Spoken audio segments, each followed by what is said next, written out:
ጥቃቅን ኃጢአቶችን መቃወም ያልቻለ ሰው ታላላቅ ኃጢአቶችን መቃወም አይቻለው።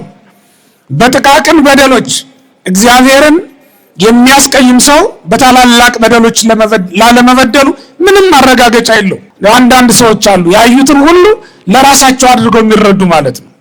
የተመኙትን ሁሉ ለራሳቸው እንዲደረግላቸው እንጂ ለሌላ ምንም ሐሳብ የሌላቸው። አዎ ለጊዜው በውበት እንመካለን፣ ለጊዜው በሀብት እንመካለን፣ ለጊዜው በሹመት በሽልማት እንመካለን፣ እንደሰታለን። ቆይቶ ግን ያ ሁሉ ነገር ይጠፋና ደስታችን ፀሐይ ሳትጠልቅ ይጠፋብናል። ብን ብሎ እንደ ትቢያ ይሆንብናል።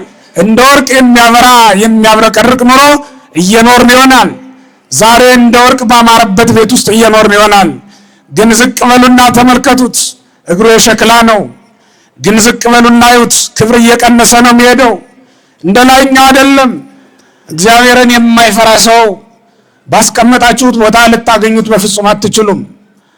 እግዚአብሔርን የማይፈራ ሰው ሀብት ሲያገኝ ሃይማኖቱ ተራ ይሆንበታል። እግዚአብሔርን የማይፈራ ሰው ስልጣን ሲቀበል እንደ እግዚአብሔር የሆነ የተካከለ ይመስለዋል። ባለጠግነቱ ያንበረከከው ስንቱ ነው? ለወርቅና ለብር ለሹመትና ለሽልማት የተገዛው ስንቱ ነው? ወርቅና ብር ለምናገኝበት ነገር እንሽቆጠቆጣለን። ሹመትና ሽልማት ለሚሰጡን ሰዎች እንንበረከካለን። በእግዚአብሔር ፊት ደግሞ እንታበያለን። በግፍ የተከማቸን ነገር በጠቅላላ የእግዚአብሔር ሰዎች ይጸየፉታል እንጂ ለራሳቸው ገንዘብ አያደርጉትም። ነፍስ የተለየችው ስጋ እንደማይሰማ እንደማይናገር ሁሉ እግዚአብሔር የተለያትም ነፍስ እንዲሁ ናት። በፍጹም እግዚአብሔር የሚናገራትን ልትሰማ የእግዚአብሔርን ቃል ልታዳምጥ አትችልም። የዚህ ዓለም ሀብት ጥቂቱ ደስ የሚያሰኝ ብዙ ግን ደስ የማያሰኝ ነው። ታውቃላችሁ፣ የዚህ ዓለም ጌጥና ሽልማት የዚህ ዓለም ሹመት ለጥቂት ጊዜ ብቻ እንደ ወርቅ ደስ የሚያሰኝ ነገር ግን የሚበዛው ደግሞ ምናምንቴ የሆነ ነገር ነው። ከላይ ስታዩት ወርቅ ነው፣ ከታች ስታዩት ደግሞ ሸክላ ነው። በለበሳት ልብስ የሚመካ በተሰጠችው ሹመት የሚመካ ባገኛት ሀብት የሚመካ ስንቱ ነው ዛሬ? እያንዳንዱ ኑሮ እያንዳንዱ ክብር ታቹ የሸክላ ምስል ያለው ነው።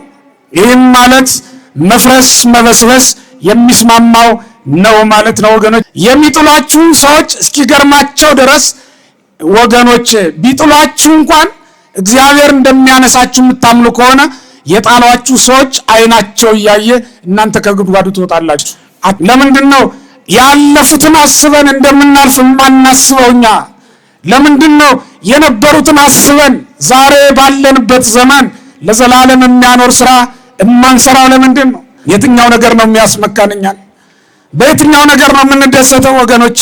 የትኛው ነው እኛን በእውነት በዚህ ምድር ላይ ለዘላለም ደስተኞች አድርጎ ሊያኖረን የሚችለው ትሉኝ እንደሆነ ምንም ነገር የለም።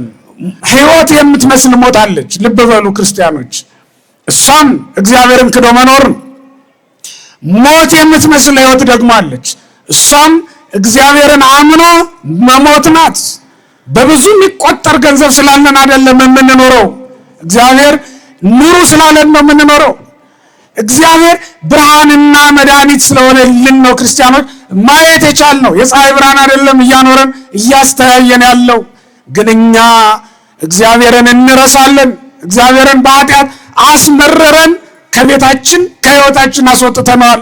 የተቸገርነው ለዚህ ነው ሕይወት ሲኦል የሆነችብን።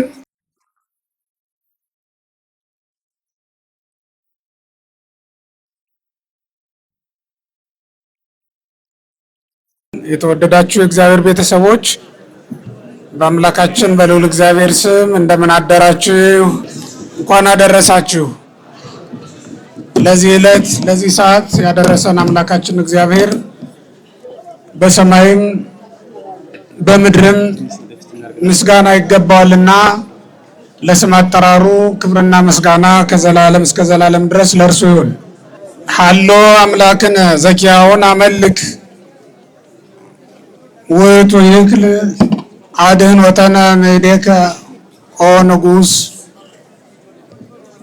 የምናመልከው አምላካችን ያድነን ዘንድ ይችላል። ትንቢተ ዳንኤል ምዕራፍ 3 ቁጥር 18 ላይ የሚገኝ ቃል ነው። ትምህርታችንን በዚህ ርዕስ እንጀምራለን። የምናመልከው አምላካችን ያድነን ዘንድ ይችላል። ይህንን ያሉት በባቢሎን ይኖሩ የነበሩ 3 ወጣቶች ወይም 3 ደቂቅ ይባሉ የነበሩት እስራኤላውያን ስደተኞች ናቸው። ወቅቱ እስራኤል በስደት ተማርከው ፋርስ ባቢሎን የወረዱበት፣ የእስራኤል መንግስት ወድቆ የእስራኤልን ቤተ መቅደስ ፈርሶ አምልኮተ እግዚአብሔር ከንቱ የሆነበት የተረሳበት ዘመን ነበር። እግዚአብሔር እስራኤል ሲበድሉት አሕዛብን በእስራኤል ላይ ያሰለጥናቸዋል። እስራኤል ንስሐ ሲገቡ ክብርን ለእስራኤል ይመልስላቸዋል። ክብራቸው እግዚአብሔር እንደሆነ ያውቁ ዘንድ በራሳቸው ኃይልም ክብርም እንደሌላቸው እስኪረዱ ድረስ አመድና ትቢያ መሆናቸውን እንዲያውቁ እግዚአብሔር ይጥላቸዋል፣ ዝም ይላቸዋል። እግዚአብሔር ሲጥላቸው የሚያነሳቸው ማንም የለም። ሁሉም እየመጣ ያገኛቸው ሁሉ ይጥላቸዋል፣ ይረግጣቸዋል፣ ማርኮ ለባርነት ወደ ሀገሩ ይወስዳቸዋል። እግዚአብሔር የጣለውን ሰው ማን ያነሳዋል? እግዚአብሔር ሲቀየም የእግዚአብሔርን ቅያሞት ቀን ሊመልሰው አይችልም። ስለዚህም እግዚአብሔር ስለተጣላቸው እስራኤልን ሊያነሳቸው የፈቀደ ማንም አልነበረም። ባቢሎናውያን አሕዛብ ነገስታት ለልጅ ልጅ ዘመን እየተተካኩ ገዟቸው። 3 መንግስታት እየተፈራረቁ እስራኤልን በዚያ ዘመን ይገዟቸው ነበር። ከሁሉም ደግሞ ቢከፋው አገራቸውን መልቀቃቸው ብቻ ሳይሆን የሚያመልኩትን አምላካቸውንም እንዲተውና ለአሕዛብ አማልክት እንዲንበረከኩ መስዋዕትም እንዲያቀርቡ መታዘዛቸው ነበር። እስራኤልን በጣም የሚያስከፋቸውና የሚያሳዝናቸው ይህ ነው። ከስደተኞች መካከል እግዚአብሔርን በመፍራት የሚታወቁ 4ቱ ናቸው። በትንቢተ ዳንኤል ላይ እንደተጻፈው ሌሎችም ይኖሩ ይሆናል፣ በዚህ መጽሐፍ ያልተጠቀሱ ቢሆኑም ቅሉ። እግዚአብሔርን ማምለክ ቦታ እንደማይገድበው በአብርሃም በሎጥ ታውቋል። በየትኛውም ቦታ በምንም አይነት አኗኗር ቢኖር የሰው ልጅ እግዚአብሔርን በልቡ የሚፈራ ከሆነ እግዚአብሔርን ለማምለክ ሁኔታዎቹ ሊገድቡት አይችሉም። ብቻውን በቀረ ጊዜ ምድር ብቻውን ለብቻው ለሱና ለልጆቹ በሆነች ጊዜ በተሰጠች ጊዜ እግዚአብሔርን ክዷል እንዴ? እግዚአብሔርን አልካደም። አብርሃምም ዓይንህ ያየውን ልብህ የተመኘውን ሁሉ እሰጥሃለሁ ብሎ እግዚአብሔር ሁሉም በእጁ በደጁ ባደረገለት ጊዜ እግዚአብሔርን ረስቷል? አልረሳም። ሌሎችም እግዚአብሔር ያደረገላቸው ሰዎች እግዚአብሔርን አልረሱም። ያ የሆነው ግን እግዚአብሔርን መፍራት አስቀድሞ በልባቸው ስለነበረ ነው። እግዚአብሔርን መፍራት በልቡ የሌለችው ሰው ጥበብም የለውም። ቦታ በቀየረ ቁጥር፣ ሁኔታዎቹ በተለዋወጡም ቁጥር ሃይማኖቱን ይለውጣል።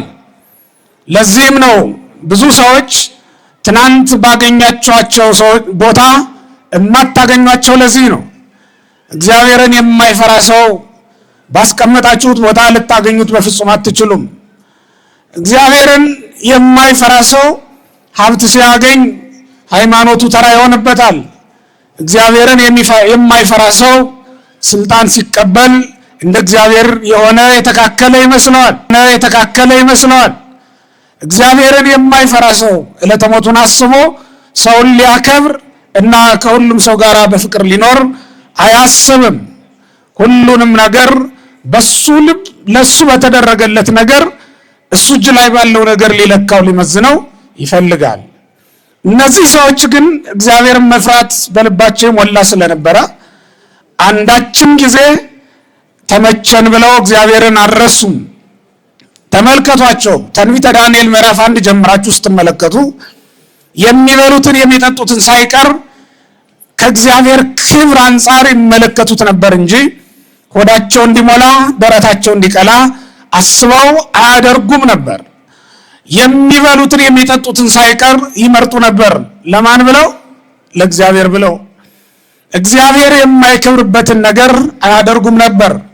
ለዚህም ነው በንጉሥ ማለፊያ ግብዣ ላይ እንዲቀርቡ እንዲታደሙ በተጋበዙ ጊዜ ይሄ ሳይሆንም ጥሬ በመብላት እንኖራለን ብለው እግዚአብሔርን ላለማስቀየም ከአሕዛብ ማዕድ ያልተሳተፉት ለዚህ ነው። ስመ ጣዖት ስመ አጋንንት የተጠራበት አሕዛብ በከንቱ በጉልበታቸው የድሆችን ገንዘብ በዝብዘው ያከማቹትን ያንን ገንዘብ መብላት ለእኛ ምንድን ነው አሉ። ለእግዚአብሔር ሰው በእርግጥም ይህ አይገባም።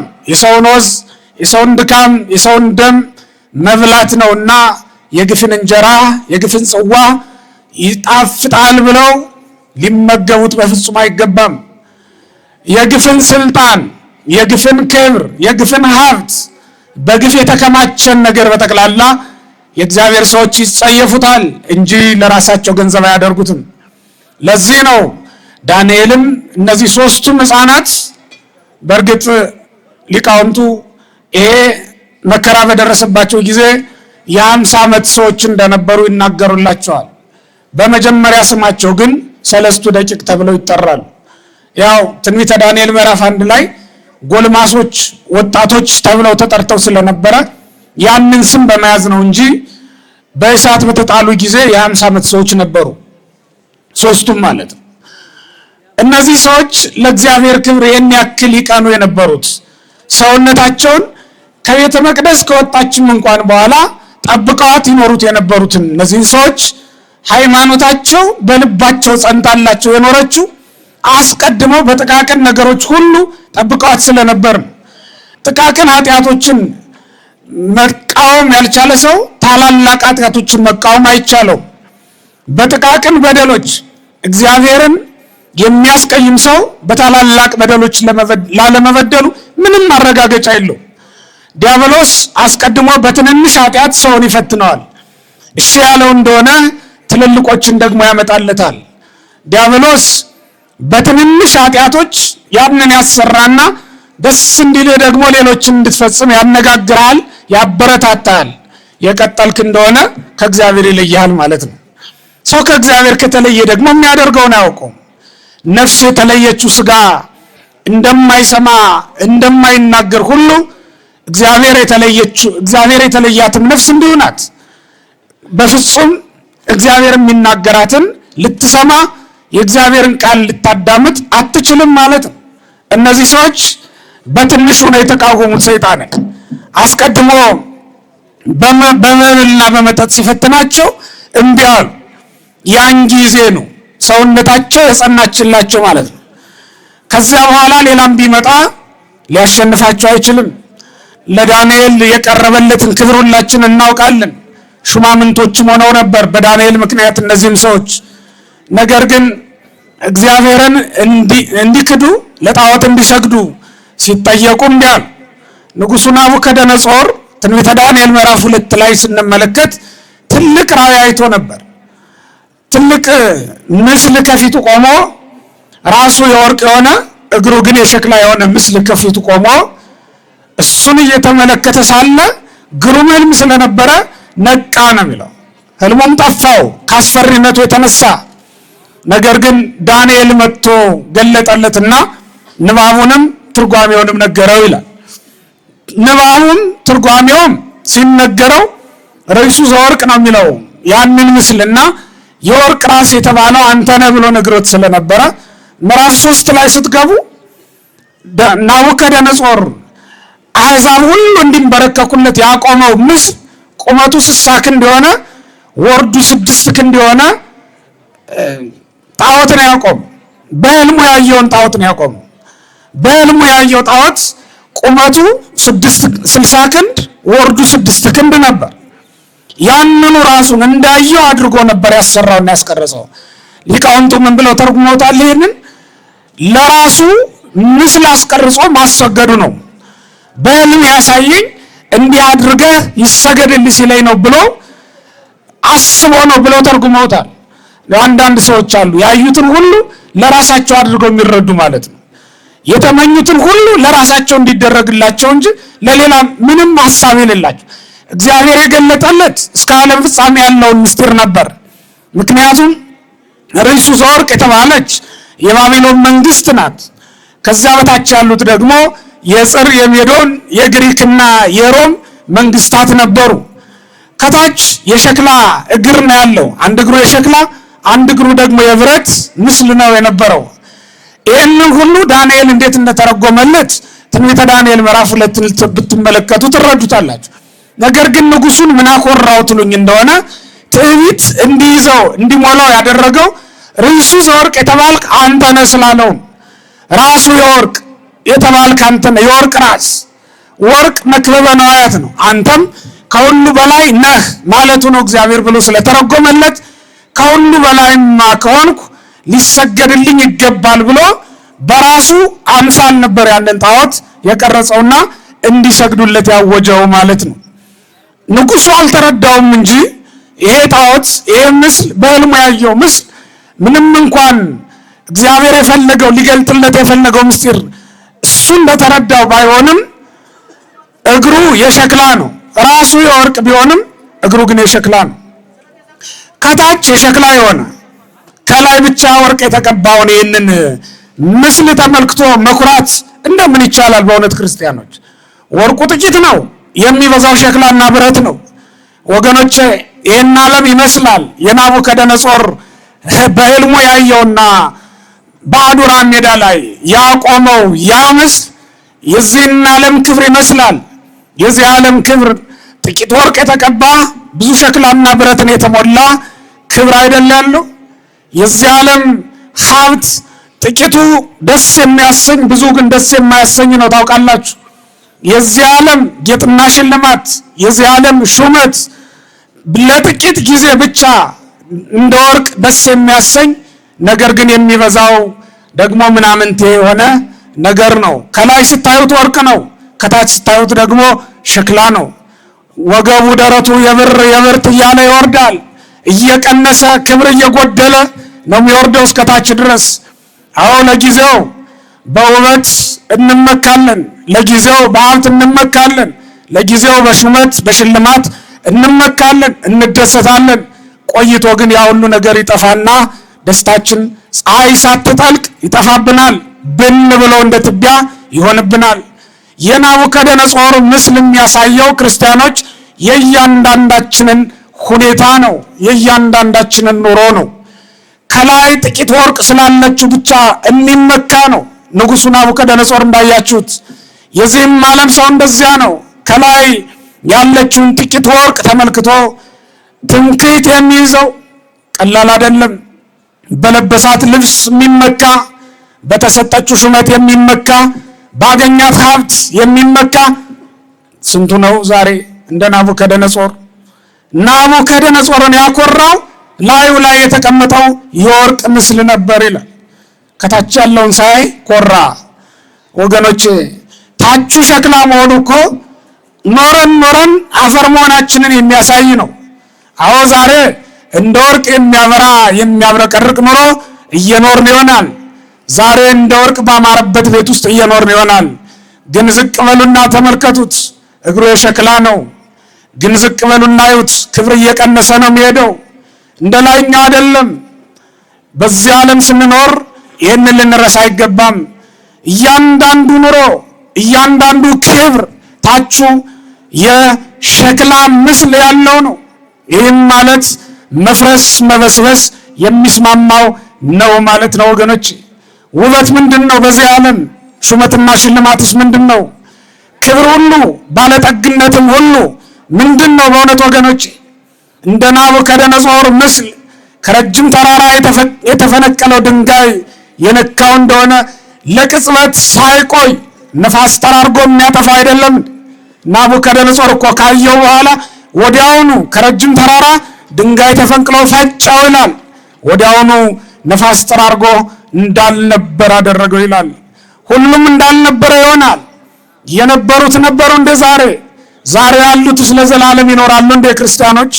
ለምንድን ነው ያለፉትን አስበን እንደምናልፍ የማናስበው እኛ? ለምንድን ነው የነበሩትን አስበን ዛሬ ባለንበት ዘመን ለዘላለም የሚያኖር ስራ የማንሰራው? ለምንድን ነው? ትምክህትስ በጽድቅ ነበር ወገኖቼ። መመካትስ በሃይማኖት ነበር ከእሳት በሚያድነው። መመካትስ በእግዚአብሔር ነበር። ችግር ቢመጣ ከፈተና በሚያወጣው በእግዚአብሔር ነበር። መመካትስ በአምላካችን ነበር። ለአንበሳ እንኳን ብንጣል ከሚባሉ አንበሶች አፍ የሚያድነን በሱ ነበር መመካትስ። የትኛው ነገር ነው የሚያስመካን እኛን? በየትኛው ነገር ነው የምንደሰተው ወገኖች? የትኛው ነው እኛን በእውነት በዚህ ምድር ላይ ለዘላለም ደስተኞች አድርጎ ሊያኖረን የሚችለው ትሉኝ እንደሆነ ምንም ነገር የለም። ሁሉም ነገር እግሩ የሸክላ ነው። ያ ማለት ነፋስ ጠራርጎ ሊያጠፋው የሚችል ሊደቅ የሚችል ነው ማለት ነው። ወርቅም ቢሆን ይጠፋል፣ ብረትም ቢሆን መዳብም ቢሆን ይጠፋል። ሁሉንም እግዚአብሔር ያጠፋዋል ማለት ነው። ይህ ናቡከደነጾር ምስል የሚያሳየው እሱ ይህንን ነው አቁሞ ዓለም እንዲሰግድለት ያደረገው። ከነዚህ ሰዎች በስተቀር ደግሞ እውነተኛውን አምላክ የሚያመልክ ማንም አልነበረም። ነገስታቱ፣ መኳንንቱ፣ ሹማምንቱ ሁሉ የእምቢልታና የነጋሪት ድምፅ በተጎሰመ ጊዜ በሰሙ ጊዜ ወድቀው ሰገዱለት። ንጉሱን አቆመው ምስል። ዓለም ለስንት ነገር ታሰግደናለች ወገኖቼ። ለፈቃደ ስጋው የተገዛ ስንቱ ነው? ራሱን የሚያመልክ ስንቱ ነው? ዕውቀቱን የሚያመልክ ስንቱ ነው? ባለጠግነቱ ያንበረከከው ስንቱ ነው? ለወርቅና ለብር ለሹመትና ለሽልማት የተገዛው ስንቱ ነው? ወርቅና ብር ለምናገኝበት ነገር እንሽቆጠቆጣለን። ሹመትና ሽልማት ለሚሰጡን ሰዎች እንበረከካለን። በእግዚአብሔር ፊት ደግሞ እንታበያለን። እግዚአብሔር ባወቀ በእውነት እግዚአብሔርን ደስ በሚያሰኝ አኗኗር የምንኖረው መቼ ነው ወገኖቼ? ዓለም ሁሉ ሰገደለት፣ ከነዚህ ሰዎች በቀር የቀረ ማንም የለም ይላል። ዓለምን ሁሉ ያንበረከከ ጣዖት ነበር እንደ ይሄ በከንቱ የቀረው። አዋጅም ታውጆ ነበር። ወደ እሳት ትጨምራላችሁ ለምስሉ ያልሰገዳችሁ ተብሎ አዋጅ ተነግሮ ነበር። ያንን የፈሩ ሁሉ ለንጉሱ አዋጅ ተገዦች ነበሩ። ከዚያ ፍርሃት ወይም ከዚያ እሳት ሊያወጣ የሚችል አምላክ እንዳላቸው ያመኑት 3 ሕፃናት ብቻ ነበሩ። እነዚህ ሰዎች ቆርጠዋል። ከእጅ የሚያድነን አምላክ አለን ንጉሥ ሆይ ብለው ነው የነገሩት። ከእጅ የሚያስጥላችሁ ማን ነው ባላቸው ጊዜ ከእጅ የሚያድነን አምላክ አለን፣ ባድነንም እንኳን አንተ ላቆምከው ምስል አንሰግድም። ውሳኔያቸው ቁርጥ መሆኑን ለመግለጽ ነው ብለውታል ሊቃውንቱ ሲተረጉሙ።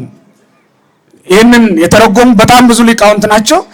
ቁርጥ ውሳኔያቸውን እየነገሩት ነው ይህንን ቃል መናገራቸው። ባድነንም እንኳን ማለታቸው እግዚአብሔር ከእሳቱ ሊያወጣን ይችላል። ነገር ግን እንድንሞት ቢፈቅድም እንኳን በስሙ እንሞታለን እንጂ ክደን አንኖርም። በእውነት እግዚአብሔርን ረስቶ ከመኖር እግዚአብሔርን እያሰቡ መሞት ይሻል አይደለም እንደ ክርስቲያኖች? እግዚአብሔርን ክዶ ከመኖር እግዚአብሔርን አምኖ መሞት ሕይወት እንደሆነ አታውቁም? ሕይወት የምትመስል ሞት አለች። ልብ በሉ ክርስቲያኖች። እሷም እግዚአብሔርን ክዶ መኖር። ሞት የምትመስል ሕይወት ደግሞ አለች። እሷም እግዚአብሔርን አምኖ መሞት ናት። እግዚአብሔርን አምነን እንሞታለን እንጂ አናደርገውም። ቁርጥ ውሳኔያቸውን ነበር ያሳወቁት እንጂ እግዚአብሔርን ተጠራጥረውት አይደለም። እግዚአብሔርማ እንደሚያድን ሊያድነን ይችላል አሉ። አብርሃምን ከእሳት እንዳወጣው ያውቃሉ እነዚህ ሰዎች። ሎጥንም ከእሳት እንዳዳነው ያውቃሉ። ሰዶምና ገሞራ በነደደች ጊዜ ሎጥን ነጥቆ ያወጣው እግዚአብሔር እንደሆነ ያውቃሉ። ኖህን ንፍሯ ምድርን ባጠፋት ጊዜ ብቻውን እንዳዳነው እግዚአብሔርን ያውቁታል። የኖህ አምላክ እነሱ የሚያመልኩት አምላክ ነው። ስለዚህም ሊያድነን ይችላል አሉ። ምን ሊለን ይችላል? ሁላችሁም ተናገሩ። ምን ሊለን ይችላል? ሊያድነን ይችላል አይችልም? ይችላል። በእውነት ኃጢአት እየሰራን አራቅ ነው እንጂ እግዚአብሔርን በእውነት አሁን ከሚያስጨንቁን ነገሮች ሊያድነን ይችላል አይችልም? ይችላል አይችልም? በእውነት እኛ ትምክህታችን በጉልበታችን ስለሆነ በእግዚአብሔር መመካቱን ስለተው ነው እንጂ እግዚአብሔር ከኃይለኞቹ ጉልበት ሊያድነን ይችላል አይችልም? ሊያድነን ይችላል። በእውነት እኛ ራሳችንን ረድተን መግበን መኖር እንደምንችል እያሰብን ለራሴን ያለውት እኔ በቃዋለሁ እያል እግዚአብሔርን ረድኤቱን ስለማንተማመንበት እንጂ በእውነት እግዚአብሔር እኛን መመገብ ይችላል አይችልም? እግዚአብሔርን የሚያምን ሰው ይራባል? ንገሩኝ፣ ይራባል? ቅድስት ዓመተ ክርስቶስ ከቤቷ ስትወጣ እፍኝ ጥሬ ነው የነበራት። ስትሞትም አላለቀም ነበር። በምድረ በዳ ለ40 ዓመት ነበረች። በምድረ በዳ ያችን እፍኝ ጥሬ እየበላች ኖረች። ያቺ እፍኝ ጥሬ የቤተ መንግስት ሰው ናት። ከቤተ መንግስት ይዛት የወጣች ያችን ብቻ ነው። እግዚአብሔር እያበረከተላት ይዛት ኖረች። ያለቀችው እሷ የሞተችለት። እሷ የምትሞትበት ቀን መነኮሳት በዚያ አልፈው ሲሄዱ የተቀመጠ እህል አገኙ። ተቀመጡና ተመገቡት። አለቀ። እልፍ ሲሉ ሞት አገኟት። ለካ እግዚአብሔር እንዲቀብራት ነበር ያመጣት። ተመልከት፣ እግዚአብሔር በእፍኝ ጥሬ 40 ዘመን ሰውን ማኖር ይችላል። ይችላል አይችልም? ይችላል አይችልም? በእፍኝ ጥሬ ማኖር ይችላል እግዚአብሔር። በብዙ የሚቆጠር ገንዘብ ስላለን አይደለም የምንኖረው። እግዚአብሔር ኑሩ ስላለን ነው የምንኖረው። እግዚአብሔር ብርሃንና መድኃኒት ስለሆነልን ነው ክርስቲያኖች ማየት የቻልነው። የፀሐይ ብርሃን አይደለም እያኖረን እያስተያየን ያለው። ግን እኛ እግዚአብሔርን እንረሳለን። እግዚአብሔርን በኃጢአት አስመረረን፣ ከቤታችን ከህይወታችን አስወጥተነዋል። የተቸገርነው ለዚህ ነው ህይወት ሲኦል የሆነችብን። ለዚህ ነው እሳት ሳይነድ እየተቃጠልን ያለነው። ለዚህ ነው ገደል በሌለው ወድቀን ያለቅነው። ገደልማ የለም፣ መንገዱን ሁሉ ሰርተነዋል፣ ገደሉን ሞልተነዋል፣ ኮረብታውን ሁሉ ደልድለነዋል ብለናል። እግዚአብሔር ግን በተደለደለው ሜዳ ላይ እንድንጠፋ ይተወናል።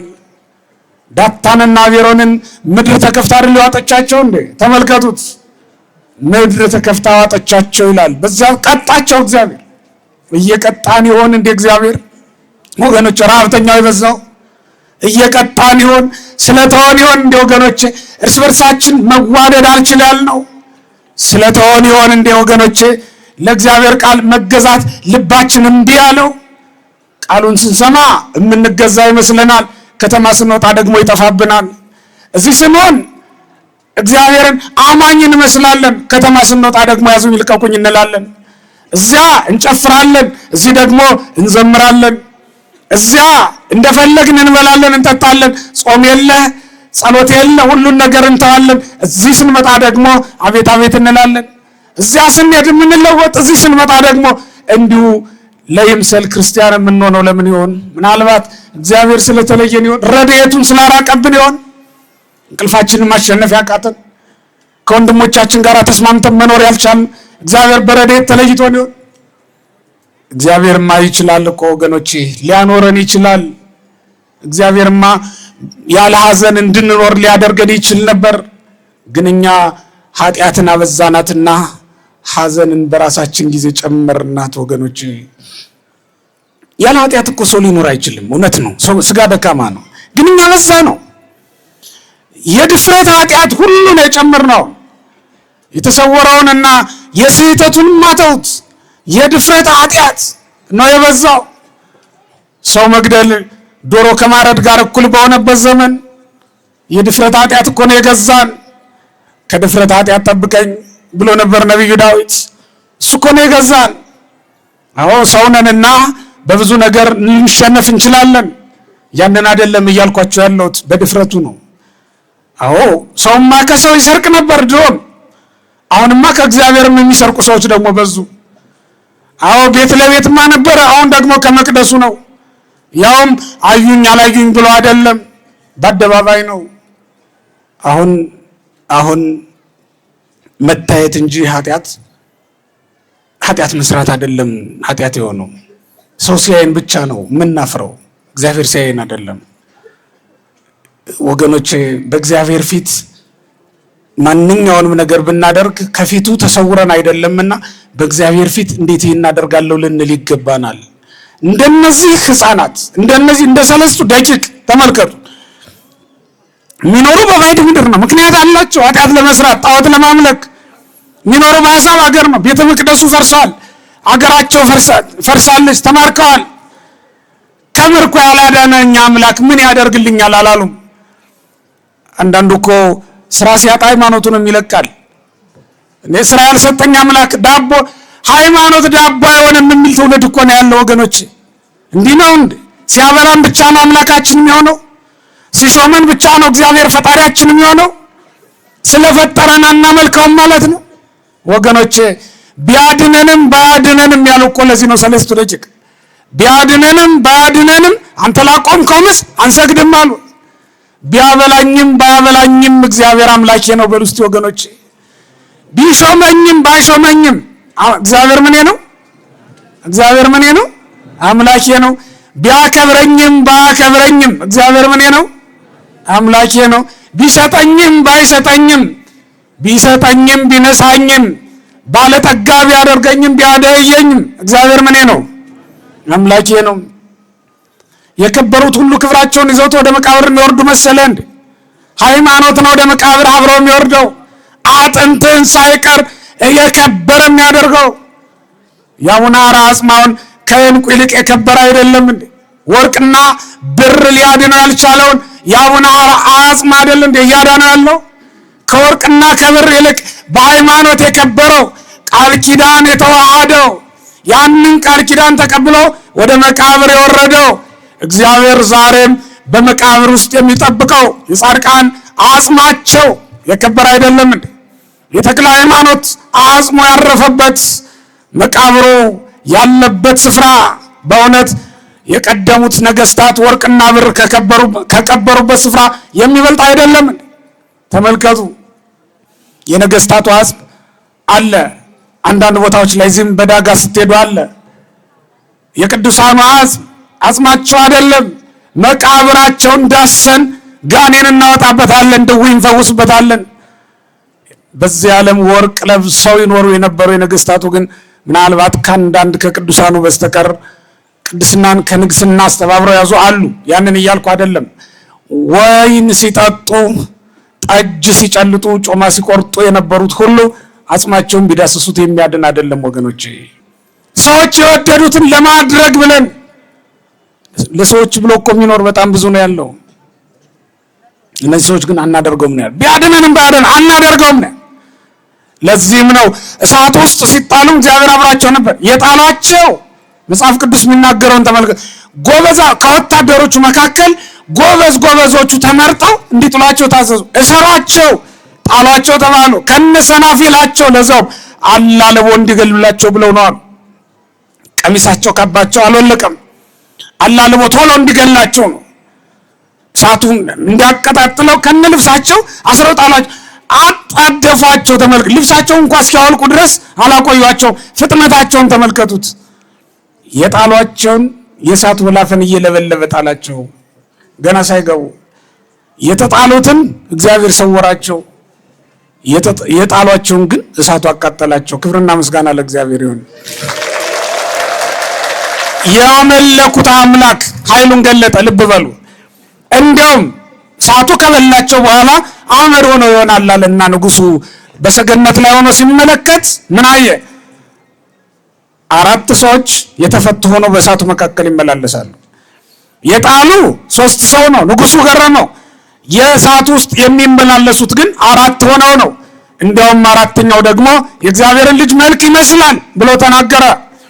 4ኛው መልአኩ ገብርኤል ነበር። ለካ እነዚህ ሰዎች ሲመላለሱ ነው ያለው ናቡከደነጾር። እየዘመሩ ነበር ይባርክዎ ኩሉ ግብረ እግዚእ ለእግዚአብሔር እያሉ ፍጥረት ሁሉ እግዚአብሔርን ያመሰግነዋል። ፀሐይና ጨረቃ ያመሰግኑታል።